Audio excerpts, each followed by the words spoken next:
Happiest people, kamu mau tahu bisnis apa yang cocok untuk tahun 2024? Nah, saya punya referensi yang bagus buat kamu. Fasten your seatbelt, ikutin pembahasan ini sampai selesai ya.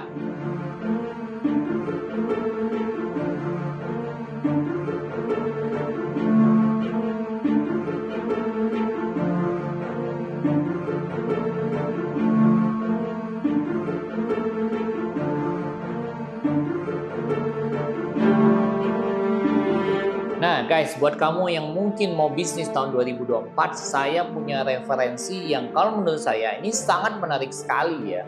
Kenapa? Karena ini bisnis yang fenomenal tahun 2022-2023 ini.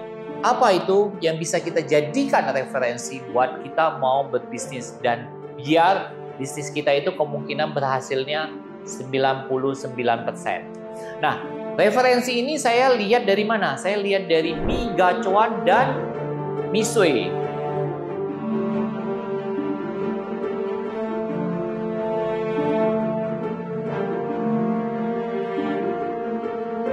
Data sekarang, Mi Gacuan itu di Indonesia kurang lebih ada 100 cabang lebih. Hanya dalam waktu kurang dari 2 tahun mereka bisa sampai 100 cabang lebih. Nah, yang sangat menarik, yang sangat fenomenal yaitu apa? Mitsui. Ya, franchise dari Cina ini sangat luar biasa sekali. Data terakhir yang saya dapat tuh sekarang ini mereka ada 692 cabang. Di dunia ada 21.581 cabang dengan di 12 negara Asia Pasifik. Nah, apa yang bisa kita pelajarin dari mereka? Yang pertama yang bisa kita pelajarin adalah satu, harga rakyat, kualitas, porsi sultan. Kedua, yang kita bisa pelajarin apa? Mereka selalu menempatkan di posisi atau lokasi mereka itu lokasi-lokasi yang ramai. Tidak harus prime, tapi lokasinya itu dekat dengan masyarakat, dekat dengan lingkungan. Lingkungannya lingkungan yang ramai. Mereka tidak harus di posisi prime ya, tidak harus misalnya di daerah yang ramai sekali, agak sedikit nyamping lah dari yang rame banget gitu. Dan ketiga yang kita bisa pelajari dari mereka yaitu tempatnya. Kalau Mitsui itu pakai AC dan banyak sekali keluarga yang datang. Sama seperti Mi Gacuan, tempatnya enak, parkirnya enak, bisa untuk motor, bisa juga buat mobil. Nah, apa sih yang persamaan dari mereka dari tiga itu? Yaitu pertama gini loh, mereka tuh harganya kalau menurut saya luar biasa murah gitu. Tapi kualitas yang mereka berikan kualitas sultan. Coba sekarang bayangkan ya, Mi Gacuan itu, saya habis cuma 30.000, saya bisa makan dimsum, saya bisa minuman yang ada buahnya, dan kemudian saya dapat porsi mie yang di dalamnya ada pangsit lagi loh. Pangsit goreng, gila loh. Saya waktu makan tuh saya juga sampai terkejut, gila. Dan waktu saya makan rasanya juga oke gitu loh. Saya waktu itu nggak berani sih pesan level 10, paling level 1 aja gitu. Tapi guys, ini bener-bener kalau menurut saya fenomena saat ini itu cocok banget dengan keadaan ekonomi saat kita di sini. Kenapa? Ya, kita tahu lah berapa banyak masyarakat di Indonesia yang levelnya masih menengah ke bawah. Nah, mereka itu tampil seperti oase gitu loh. Seperti air di daerah kering gitu loh. Coba sekarang kita kalau makannya misalnya Kentucky deh atau McD gitu ya, atau makan di warteg deh.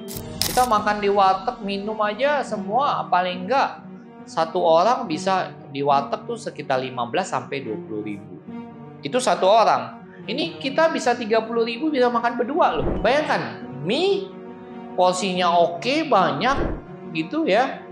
Kemudian saya bisa dapat minum, saya dapat dimsum gitu loh. Sama seperti halnya Mitsui. Kalian tahu nggak boba, ais boba yang harganya 16.000 itu kan sudah kayak kita sebenarnya udah kayak bisa makan siang gitu. Boba itu kan isinya tepung ya. Dan kemudian kalau es krim kan itu juga kalorinya tinggi, gulanya juga tinggi ya. Jadi kalau makan itu udah kayak makan siang sebenarnya.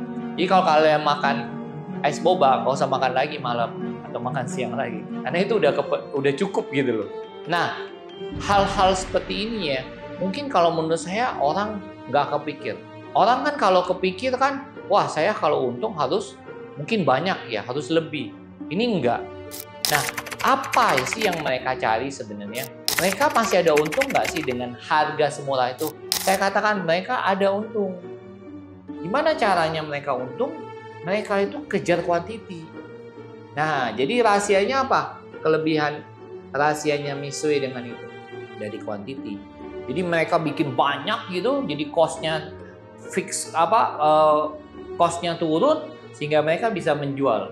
Saya juga sebenarnya nggak habis pikir, kok bisa sih jual mie dengan pangsit goreng 10.000? Berapa modalnya? Ya tepung itu modalnya nggak gede-gede banget, ya. Cuman ya itu yang dijual itu quantity. Mungkin dia ambil untung mungkin cuma hanya 10%. Mungkin modalnya hanya 3.000, 4.000. Tapi dia jual dengan tenaga kerja apalagi labor mungkin hanya modalnya 8.000. Dia jual 10.000. Masih ada untung, masih. Nah, kalau menurut saya buat kamu yang mau membuka bisnis tahun 2024 nanti, kalian boleh belajar dari ini. Sama seperti halnya kalian bisa belajar dari video sebelumnya tentang kopi kenangan. Saya kan ada buat tuh bagaimana mereka juga memilih tempat, kemudian mereka juga cara jualannya online gitu. Kemudian mereka bagaimana adaptasi mereka terhadap kondisi waktu COVID gitu. Nah, kalian pelajarin yang dari saya sampaikan saat ini, sama kalian belajar dari kopi kenangan. Perusahaan-perusahaan itu yang udah sukses. Nah, kalau kamu bisa belajar dari perusahaan sukses, ya kamu terapkan dengan bisnis baru yang mau kamu buat, kemungkinan kamu akan bisa suksesnya lebih tinggi lagi. Fenomena yang luar biasa yang dari Mitsui, dari Mi Gachuan, yang saya rasa harus kita pelajari. Karena ilmu-ilmu dari mereka ini sangat menarik sekali. Nah, mana tahu bisnis kamu juga bisa kamu franchise-kan seperti Mitsui yang saat ini punya 600 cabang lebih di Indonesia. Semoga inspirasi ini bisa memberi ilmu baru buat kamu. Sampai jumpa di inspirasi selanjutnya.